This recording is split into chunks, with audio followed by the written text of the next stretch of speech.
안녕하세요. 매일 새로운 사연을 전하는 읽어주는 사연 라디오입니다. 구독과 좋아요, 많은 공유 부탁드립니다. 오늘의 사연 시작하겠습니다. 안녕하세요. 35살 돌싱녀예요. 결혼 생활 3년 만에 이혼하고 이제 1년 됐지요. 추석을 보내다 보니 그때 일이 생각나 제 이야기 좀 해보려고요. 이혼을 결정하기까지 오랜 시간이 걸리진 않았습니다. 시댁 식구들은 물론이고 영원히 내 편이길 바랬던 남편마저 실은 상종 못할 인간이었다는 걸 깨닫게 되자 그때부턴 더는 한시도 같이 있을 수가 없었거든요. 시댁 10번 가면 친정은 겨우 한 번이나 가는 정도였는데도 조금만 서운한 기색을 내비치면 오히려 저더러 네 가족 내 가족 따진다고 치사하다는 사람들이었어요. 지금 생각해보면 그런데도 저는 왜 그걸 참고만 있었는지. 아무튼 남편과는 아주 우연한 기회로 알게 된 후 2년이 다 연애를 시작 결혼까지 한 케이스입니다. 저는 나고 자란 건 서울인데 서울이 여러 가지로 물가가 비싸잖아요. 그래서 과감하게 가게는 지방에 차렸습니다. 그리고 가게를 차리면서 집까지 한 동네에 장만을 했어요. 그런데 문제는 있는 돈 없는 돈 싹싹 긁어 야심차게 가게도 차리고 집도 장만했는데 얼마 안 가서부터 코로나로 난리가 난 거죠. 그래서 남편하고 결혼 이야기가 나왔을 때 아무리 머리를 굴려봐도 도무지 제가 뭘 해갈 수가 없겠는 거예요. 그래서 남편더러 내가 돈은 없고 집은 있으니 내 집에 들어와서 살라고 했습니다. 남편이 모아둔 돈은 일단 그냥 가지고 있다가 다음에 이사를 간다던가 어디 목돈 들어갈 일이 있을 때 쓰자면서요. 그런데 지금 생각해보면 제가 너무 단순했습니다. 매사 좋은 게 좋은 거다 하고 넘어간 것도 문제였고요. 특히 시댁이 한 동네에 있다는 걸 그땐 왜 그렇게 개의치 않았는지. 만약 시간을 돌릴 수만 있다면 그때의 제 자신을 몇 대라도 때려주고 싶은 심정이에요. 결혼 후에도 한동안 가게는 여전히 상황이 좋지가 않았습니다. 버는 것도 얼마 안 되었지만 그나마 가게 운영에 필요한 비용을 제외하고 나면 정말 얼마 남는 게 없었죠. 그러니까 하루는 남편이 저더러 가게에 투자할 게 있으면 투자하고 사람도 써가면서 장사하라고. 생활비 정도는 자기가 버는 돈으로 충당해도 된다면서 너무 신경 쓰지 말라나요? 그리고 그땐 그런 남편의 말이 얼마나 고마웠는지 몰라요. 그래도 내 생각해주는 건 이 사람밖에 없구나 싶었으니까요. 물론 지금에서야 곰곰이 생각해보면 그렇게 고마워할 일도 아니었는데 말이죠. 막말로 이유가 어찌됐건 저는 집이라도 들고 결혼했지. 남편은 돈 얼마 모아놓은 거 있다고. 그 이유 하나로 다른 건 아무것도 안 해오고 맨몸으로 장가를 왔으니까요. 그러니 어찌 보면 생활비 정도는 남편이 혼자 낼 수도 있는 거였는데 아무튼 그때는 이런 생각은 못하고 그저 남편에게 고마운 마음이었어요. 그리고 그 때문인지 언젠가부턴 남편한테 괜히 눈치가 보이고 미안했었죠. 그래서 남편이 주말마다 시댁에 같이 좀 가자고 하면 군말 없이 따라가곤 했는데 언제부턴가 다른 식구들은 다 노는데 저만 일을 하고 있더라고요. 그리고 나니까 가뜩이나 장사하느라 일주일에 하루밖에 못 쉬는데 그 하루를 왜 시댁에서 보내야 하는 건지 부당하단 생각이 드는 거예요. 그래서 남편한테 매주 주말마다 시댁에 가는 게 힘들다고 했습니다. 그랬더니 자고 오는 것도 아닌데 그게 왜 힘드냐는 거예요. 그래서 그러면 시댁에 가는 만큼 친정에도 한 번씩은 가자고 했더니 저희 친정은 너무 멀다면서 싫은 티를 대놓고 내는 게 아니겠어요? 그리고 이후로 몇 번의 언쟁 끝에 어쨌든 남편이 친정에 같이 가주기는 했습니다만 정말이지 하다못해 저희 부모님한테 말 한마디 먼저 거는 법이 없었어요. 그저 저희 어머니가 차려주는 밥 받아 처먹고 넋놓고 TV 보는 게 다였으니까요. 그리고 이후로도 두세 번 정도 저희 친정에만 가면 늘 그런 식으로 행동하는 남편을 보고 있자니 정 떨어진다는 말이 무슨 뜻인지 알겠더라고요.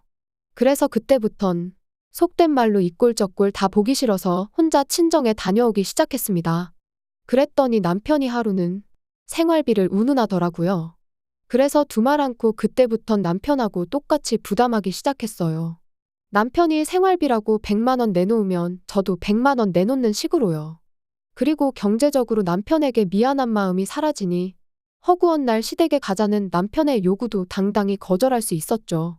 아무튼 그러다 결정적인 사건이 벌어진 건 작년 추석이었습니다.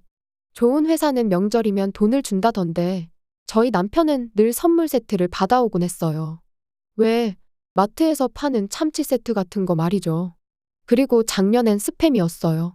퇴근한 남편이 명절 선물이라며 스팸 세트를 식탁 위에 올려놓는데 문득 지난해에도 스팸이었던 게 떠올랐습니다. 그래서 정말 별 생각 없이 올해도 또 스팸이네 하고 한마디 했거든요. 맹세코 어떤 악의도 없이 한 말이었어요.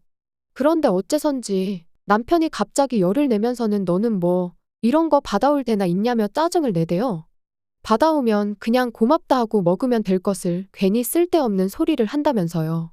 그리고는 자기가 그나마 안정적인 회사를 다니고 있으니까 제가 마음 놓고 장사를 하는 거라며 당장 자기보다 돈 얼마 더 번다고 기고만장하지 말라며 방으로 들어가는데 생각지 못한 남편의 반응에 당혹스러웠습니다. 스팸을 스팸이라고 하는 게 이렇게 사람을 열받게 만들 줄은 상상도 못했으니까요.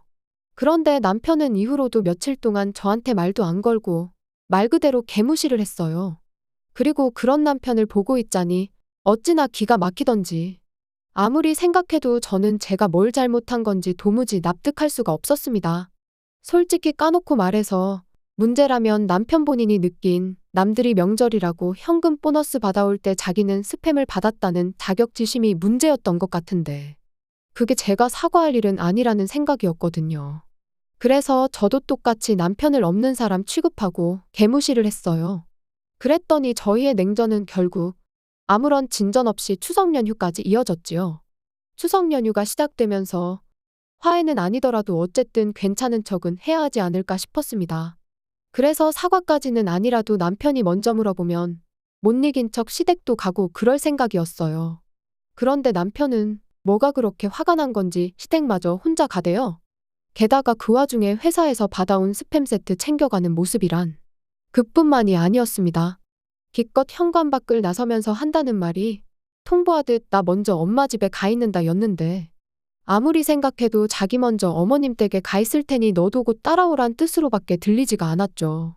그런데 그깟 스팸 소리 하나로 며칠 동안 절 개무시한 인간이 시댁까지 혼자 가서는 퍽이나 저에 대해 좋은 소리를 하겠어요. 분명히 다 자기 편이다 생각하고 저만 정신 나간 여편네로 만들어 놓을 게 뻔했죠. 그런데 그런 자리에 제가 미쳤다고 뭐하러 가나요? 그래서 결국 시댁에 안 가고 저도 친정에 갔어요. 그랬더니 12시쯤 되자 남편한테 전화가 오대요. 어머니 아버지 식사하셔야 되는데 안 오고 뭐 하냐며 작은 목소리로 속삭이듯 화를 내면서 말이죠. 어이가 없어서 설거지 해줄 사람 없다고 식사 못하는 건 아니지 않냐. 나는 지금 친정이니까 나 빼고 식사하시라 말하고 전화를 끊었습니다. 그리고 모처럼 정말 연휴다운 연휴를 보내고 집에 돌아왔지요. 집으로 돌아오고 바로 다음 날부터 다시 가게를 열었어요. 그리고 그날 저녁 거의 열흘 만에 남편에게 제가 말을 걸었네요. 화해하잔 건 아니었고 속 좀 긁어놓으려고요. 명절이 지나니까 단골로 자주 오는 손님분들이 명절 선물이라며 남편이 받아온 것 같은 선물 세트를 이것저것 가져다 주기 시작했습니다. 제 생각이 나서 사셨다는 분들도 계시고 안 먹는 건데 혹은 똑같은 게 너무 많이 들어와서 처치곤란인 상황이라 주신다는 분들도 계셨지만 이유가 뭐 중요한가요? 안정적인 직장에 다니는 남편이 잘 볼 수 있도록 식탁 위에 양손 가득 들고 온 선물 세트들을 올려놨어요. 그리고는 이거라도 받아온 게 어디냐며 고마워하라던 사람 어디 갔냐고 나는 6개 받아왔으니까 나한테는 6번 고마워하라고 까불면서 장난치듯 말했더니 그제서야 남편도 얼렁뚱땅 무슨 일이 있었냐는 듯 장난으로 받아치대요. 솔직히 괜히 긁어부스럼을 만드는 건 아닌가 싶어서 장난을 치면서도 조마조마했는데 실은 남편도 저랑 냉전 상태로 있는 게 편치만은 않았던 모양입니다. 그러니까 제가 먼저 슬쩍 내민 손을 반갑게 잡은 거였죠. 아무튼 아무리 꼴보기 싫은 남편이었어도 모처럼 얘기도 하고 장난도 치니 마음이 한결 편해지더라고요. 그래서 다음 날에 마음 좀 쓰겠다고 쓴 건데 이게 불씨가 돼서 남편과 이혼을 하게 될 줄은 몰랐네요. 다음 날 가게 문을 열었는데 정말 단골 중에서도 가장 오래된 단골분이 엄청난 선물을 가져다 주셨어요. 근처에 사시는 분으로 이런저런 이야기를 나누던 중 우연찮게 저희 친정어머니와 고향 친구신 걸 알게 되었고 그 뒤로 정말 매일같이 와주시는 분이지요. 아무튼 그분께서 오랜만에 고향에 갔다가 저랑 저희 어머니 생각이 나서 저희 선물을 사오셨다는 거예요. 그리고 그 선물은 한 세트에 좋기 30만 원은 넘겠다 싶은 고급 한우 세트였습니다. 주시면서 하시는 말씀이 하나는 저희 부부 구워 먹고 하나는 친정 부모님 가져다 드리라고요. 생각지도 못한 선물에 기분이 엄청 좋았습니다. 하지만 한편으론 딱 2개밖에 없으니까 시댁이 신경 쓰이긴 하대요. 가뜩이나 부부싸움 때문에 명절에 찾아뵙지 못한 것도 찝찝한 상황이었으니까요. 그래서 괜한 죄책감을 가져야 할 바엔 친정에 하나 시댁에 하나 이렇게 드리는 게 낫겠다는 결론을 내렸어요. 저희야 아무 때고 사 먹으면 되니까 문제 없겠다 싶었습니다. 고기는 신선한 게 제일이잖아요. 저는 일요일에도 가게 문을 열어야 했다 보니 하루라도 빨리 드려야겠다 싶어서 남편한테 부탁을 좀 했습니다. 지금 바로 출발해서 친정에 하나, 시댁에 하나 드리고 오라고요. 그리고는 원래는 친정어머니 고향 친구분이 사다 주신 거라 우리 집 거랑 친정 거 이렇게 2개인데 우리 몫을 시부모님 드리는 거라고 생색도 한번 냈지요. 그리고 얼마나 지났을까. 한 차례 손님이 빠져나가고 시계를 보니 지금쯤이면 친정 부모님이 고기를 받아서 드시고도 남았겠다 싶은 시간이었어요. 그래서 친정에 잘 받으셨냐고 전화를 했는데 어째서인지 친정어머니는 뭐 이런 걸 남편까지 부려먹어가며 보내느냐고 싫은 소리를 하시는 거예요. 신선할 때 빨리 구워 드시라고 남편한테 부탁한 거지. 내가 괜히 왜 그랬겠냐니까. 친정어머니께선 의아하다는 듯 요즘 통조림은 신선한 통조림도 나오냐는데 그리고 그제서야 알게 된 건 남편이 한우 세트가 아닌 스팸 세트를 주고 갔다는 사실이었습니다. 심지어 그마저도 열어보니까 어떻게 된 건지 2캔이 비어 있었다면서요. 정말 화가 머리끝까지 차오르는 기분이었습니다. 그래서 그 길로 가게 문 닫고 시댁으로 향했어요. 제 인생에서 시댁 가까운 걸로 이득 본 건 그날이 처음이자 마지막이었죠. 아니나 다를까 시댁 현관 밖에서부터 소고기 냄새가 펄펄 풍겨왔습니다. 문 열고 들어가니 20인분은 좋게 됐을 그 많은 고기를 시부모님과 남편 셋이서 다 구워 처먹고는 배부르다고 몸도 제대로 가누지 못하며 바닥에 드러 누워 있더라고요. 남편한테 이게 뭐 하는 짓이냐 따졌더니 제가 자초한 일이랍니다. 세상 어느 며느리가 명절에 시댁을 안 가냐면서 시댁 무시하면 어떻게 되는지 자기가 저한테 참 교육해준 거라나요? 그리고는 뚫린 입이라고 덧붙이길 그래도 자기라도 되니까 스팸이라도 가져다 드린 거라며. 고기도 먹어본 사람이 먹는 거지. 장인 장모님이 한우를 언제 드셔보시기라도 했겠냐고. 그건 한우에 대한 예의가 아니라는데. 저 인간이 지가 지금 뭔 소리를 하는 건지 알고 짓거리는 건가 도대체 뭘 잘못 처먹었나 싶었어요. 게다가 자식이 말도 안 되는 개소리를 쏟아내는데 시부모님은 민망해 하시긴커녕 뭐가 그렇게 재밌는지 킥킥대면서 같이 웃고 계실 뿐이었지요. 그때 깨달았죠. 내가 인간도 못 되는 사람들하고 가정을 이루고 살고 있었구나 하는 사실을요. 고기 20인분 맛있게 드셨냐고. 이게 내가 아내로서 며느리로서 드리는 마지막 식사라고 생각하시라고만 간단히 말하고 시댁을 나왔습니다. 그랬더니 그제서야 분위기가 심각해진 걸 깨달았는지 남편이 집 밖으로 뛰쳐나와 장난친 건데 왜 그러냐며 절 잡대요. 그리곤 한다는 소리가 원래도 시부모님이 한우라면 환장을 해서 한 세트 가지고는 모자랄 것 같아서 2세트 다 드린 거다라면서 저희 부모님은 나중에 맛집으로 모시고 가서 따로 사드릴 계획이었다는데 솔직히 그 말을 어떻게 믿나요? 어이가 없어서 개소리하지 말라며 남편 정강이를 한 대 걷어차버렸습니다. 그리곤 의학하며 다리를 부여잡고 나뒹구는 남편을 남겨둔 채 뒤돌아 걷기 시작했어요. 그랬더니 남편이 미안하다며 절뚝이며 쫓아오는데 고기 20인분을 셋이서 나눠 먹은 상황에 쓰레 빠시는 발로 뛰려니 숨이 찼는지 얼마 따라오지도 못하고 또다시 바닥에 주저앉아 버리대요. 하지만 그러던지 말던지 저는 그 길로 집으로 돌아와 매장에서 쓰는 업소용 대형 쓰레기 봉지에 눈에 보이는 남편 물건은 전부 다 쓸어담아 현관 밖에 내놨습니다. 현관 비밀번호도 바꿨고요. 그리고 1~2시간쯤 지났나 남편이 현관문을 두드리며 문 좀 열어보라고 얘기 좀 하자는데 현관문 밖에다 대고 나는 아까 말한 대로 월요일 되는 대로 이혼수속 밟기 시작할 거니 현관 밖 당신 짐이나 챙겨서 꺼지라고 했습니다. 그리고 한 번만 더 찾아오면 나도 당신 회사에 쫓아가서 똑같이 할 거라니까. 더는 집으로도 가게로도 찾아오지 않더라고요. 이후로 시부모님한테도 몇 번 전화가 오긴 했지만 싹 다 무시했고요. 그랬더니 결혼 초반에 생활비 어쩌고 하며 헛소리를 하대요.